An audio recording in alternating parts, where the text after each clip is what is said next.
in that situation, I would probably tell the guys to move online, because in a wedge, you have guys that are behind and things like that. So this is what the Barrett is really for, guys. Typically, you're not gonna be going and trying to snipe everybody out with a Barrett. I think most people will know that it's just not that accurate. And it really does look like that, guys, like a laser show coming down, especially when they have the birds sweeping through. Man, it's like fireworks. Hi guys, it's me, Richard. Remember, 9 years active duty Army sniper, 2 years diplomatic security with contract Aegean Sea. I just wanna say, guys, it's good to be back. I love all the support, the good comments, the likes. Keep it up, but just because I missed you so much, get down and do 25 push-ups before we get into the game. Arma 3, I'm excited for it. Everybody says it's realistic, so let's check it out. This is gonna be interesting, guys. I'm already liking it. Graphics is looking great. The wood line. Now they're gonna be moving to contact. What we used to do in Iraq, we used to be moving, and you're on patrol. The only point of you being on patrol is you're trying to draw them out so that we can identify them and eliminate that threat. And I think that's what they're doing right here. Just gonna move on to the objective and wait for them to come out. Stay low, stay in cover. We're gonna get Mike try and kill us. I like this. This is impressive. Oh, what? I don't know what happened. They just went on a roadside bomb or what? All right, they just eliminated the threat. All right, now I see what's going on. All right, guys, they just eliminated their threat and they're gonna be moving on. All right, now we got contact. Let's get it. RPG. Those RPGs, guys, they're nothing to play with. I remember my first contact when I was in Iraq, my first tour. So I was a regular rifleman, infantry rifleman. We had a major operation. It was called Operation Baton Rouge. And we were told to expect 4 days of heavy house-to-house fighting right before sunrise. So you got that twilight hour. And I turned back to check on the machine gunner. I just see this RPG come flying across my face like, and I'm following this RPG and it just detonates on the corner right where my roommate was. He was in the prone on his machine gun on the saw, and it detonated on him, smoke everywhere. It was just like the world's coming to an end at this very moment.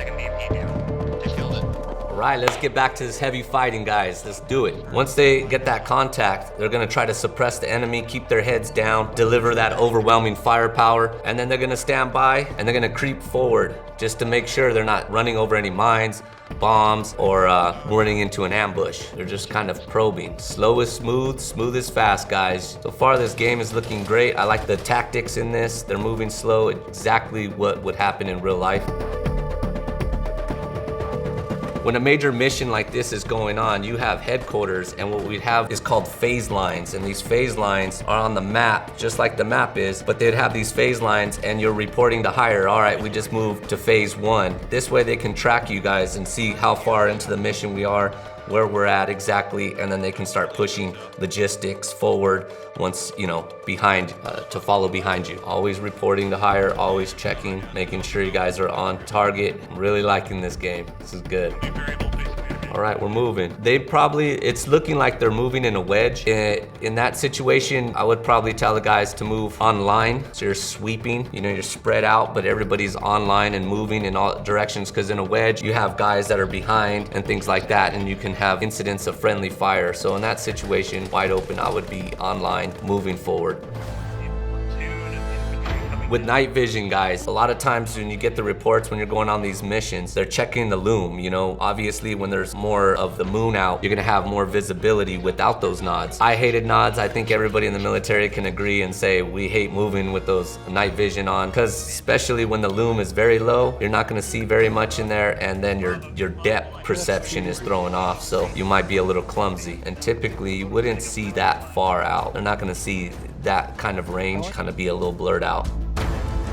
I see how they're moving, and again, they're somewhat online. They're a little staggered, but in that situation, you want to be online. You don't want to be in any kind of wedge. Always identify the threat first, and that's exactly what they're doing. So they're doing an overwatch right here, guys. They're on that hilltop. They got the vantage point. They got the high ground, and then the guys are underneath, moving forward to the objective. Usually, typically, in that overwatch position, you'll have some heavy machine gunners stationed up there, and those guys are gonna lay waste, you know, in advance. They're gonna be tearing up those guys from a distance, from far, as you move on the objective, and then as those guys on the ground start to get closer, they're gonna tell you adjust fire, and then you're gonna adjust the fire just so that you don't have any friendly fire incidents.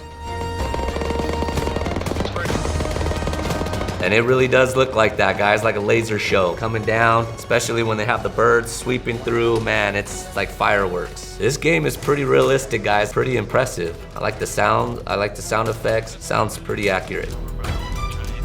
He's sweeping, looking for targets, and they're mentioning IEDs. That's awesome. That's exactly what we'd have to be going through when you're going into a place like this and they know you're coming. They have bombs strung up everywhere. Definitely have to move very slow. Right there, that's, I don't know, that's a considerable amount of distance.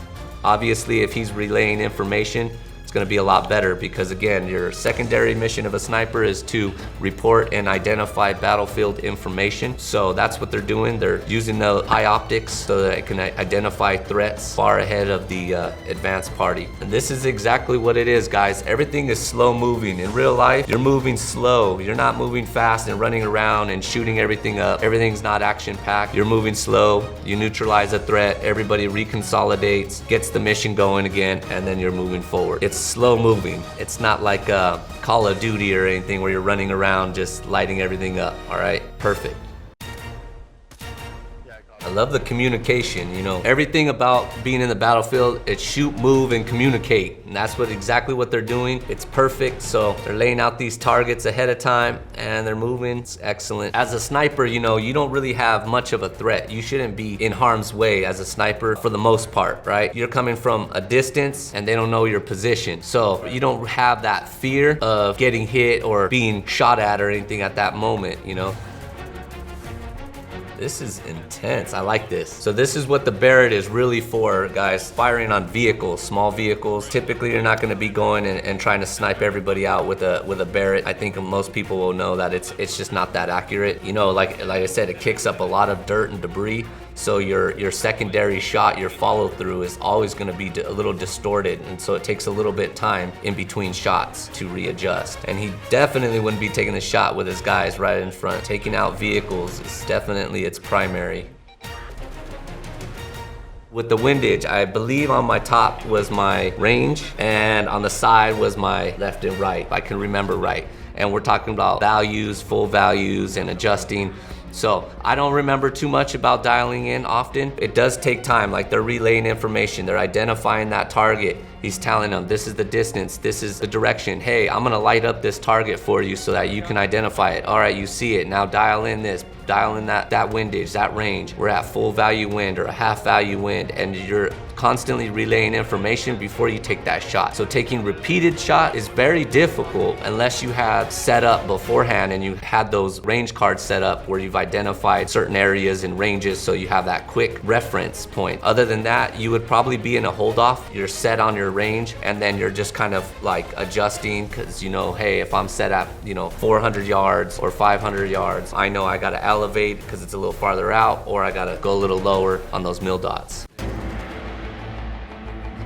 I don't know if he's trying to engage the vehicle guys or the actual gunner. In that situation, oh yeah, he was going after that gunner. I think I would be firing into that vehicle. You take out that driver, now he's stationary, and now they can swarm on top of that guy because he's useless. I mean, not really useless, but he can't move anywhere, so he's just a stationary target, easy target. So when he's getting shot at, all these rounds going off, that guy's gonna be dropping. Once those rounds start snapping overhead, he's gonna drop, take cover. You're not gonna stand up top there, especially with the sniper. Yeah, I'm not sure, guys, what kind of scope he's using, but there's so many out there. So, you know, it's the same type of thing as any scope, right? You're gonna have those, like they got hash marks or mil dots, and those are all just for ranges or adjusting your fire. Contact! Contact!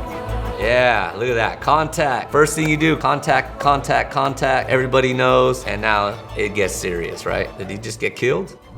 He died, man. Hey guys, we just finished watching Arma 3, and I gotta say, definitely the best game I've watched so far. It's tactically sound, and the communication between you guys, gamers, are outstanding. I love the attention to detail that you have. I give this game a 10+10. So with that being said, make sure you guys check out more Gamology on YouTube and Facebook. Subscribe, and I'll see you guys next time. My name is Richard. I'm with the... All right, I forgot it all. Contracting company. Yeah, you're fine.